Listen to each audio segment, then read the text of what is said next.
ഇതൾ കിച്ചണിലേക്ക് എല്ലാവർക്കും സ്വാഗതം. ഇന്ന് വളരെ സിമ്പിളായി നല്ല ടേസ്റ്റിൽ തയ്യാറാക്കി എടുക്കാൻ പറ്റിയ പച്ച തക്കാളി കറിയാണ് ഇന്ന് നമ്മൾ തയ്യാറാക്കാൻ പോകുന്നത്.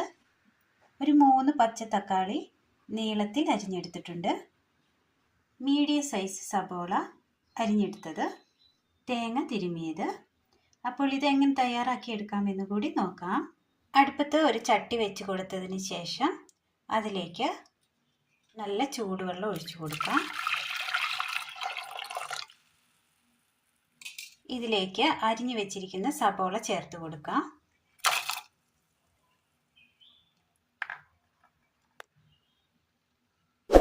നന്നായി ഒന്ന് തിളക്കട്ടെ, വെയിറ്റ് ചെയ്യാം. ഉള്ളി നന്നായി വെന്ത് കിട്ടിയിട്ടുണ്ട്. ഇനി ഇതിലേക്ക് പച്ചത്തക്കാളി അരിഞ്ഞത് ഇട്ട് കൊടുക്കാം. ഉള്ളിയും തക്കാളിയും ഒരുമിച്ചിട്ട് കൊടുത്തിട്ടുണ്ടെങ്കിൽ തക്കാളിക്ക് പുളിയുള്ളത് കൊണ്ട് ഉള്ളി വേകില്ല. അതുകൊണ്ടാണ് നമ്മൾ സെപ്പറേറ്റ് വേവിക്കുന്നത്. തക്കാളി ഒന്ന് നന്നായി വെന്ത് വരട്ടെ, വെയിറ്റ് ചെയ്യാം. മിക്സിയുടെ ജാറിലേക്ക് തേങ്ങ ഇട്ട് കൊടുക്കാം. മഞ്ഞൾപ്പൊടി, മല്ലിപ്പൊടി, പെരിഞ്ജീരകം, മുളക് പൊടി, വെള്ളം നന്നായി ഒന്ന് അരച്ചെടുക്കാം. പച്ചത്തക്കാളി ഇട്ട് നല്ലതുപോലെ ഒന്ന് തിളച്ചിട്ടുണ്ട്. ആ തക്കാളിയുടെ കളറൊക്കെ ഒന്ന് മാറി വന്നിട്ടുണ്ട്. ഈ സമയം 2 പച്ചമുളക് അരിഞ്ഞ് ചേർത്ത് കൊടുക്കാം.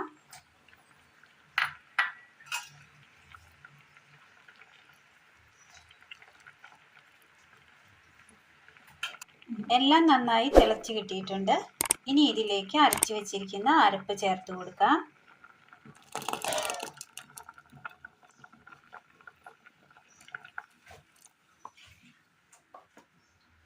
ഉപ്പ്,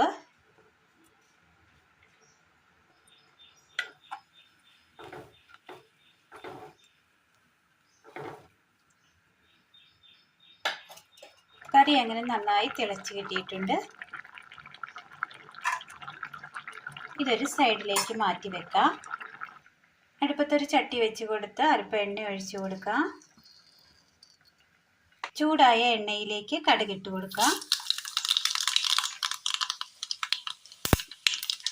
കടുക് പൊട്ടിയതിന് ശേഷം ഇതിലേക്ക് ചെറിയുള്ളി അരിഞ്ഞത് ചേർത്ത് കൊടുക്കാം.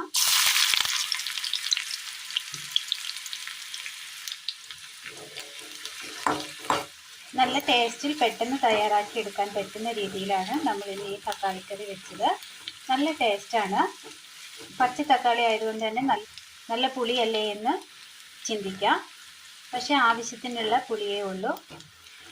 എല്ലാവരും ഒന്ന് ചെയ്ത് നോക്കി അഭിപ്രായങ്ങൾ കമൻറ്റ് ബോക്സിൽ അറിയിക്കാൻ മറക്കരുത്. ഉള്ളി ഒന്ന് വാടി കിട്ടിയിട്ടുണ്ട്. ഇതിലേക്ക് കറിവേപ്പില ഇട്ട് കൊടുക്കാം.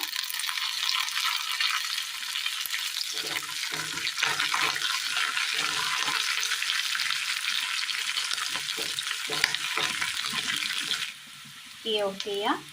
കറിയിലേക്ക് കടുക് താളിച്ചത് ഒഴിച്ചു കൊടുക്കാം.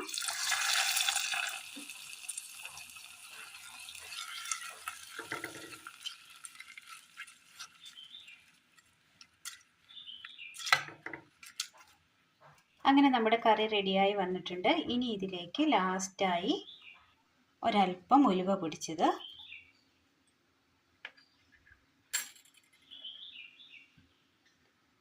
പച്ച വെളിച്ചെണ്ണ,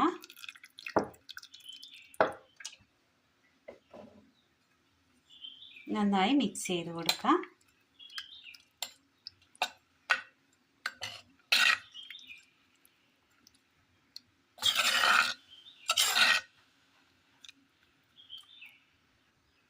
കറി ഒരു പാത്രത്തിലേക്ക് ഒഴിച്ചു കൊടുക്കാം.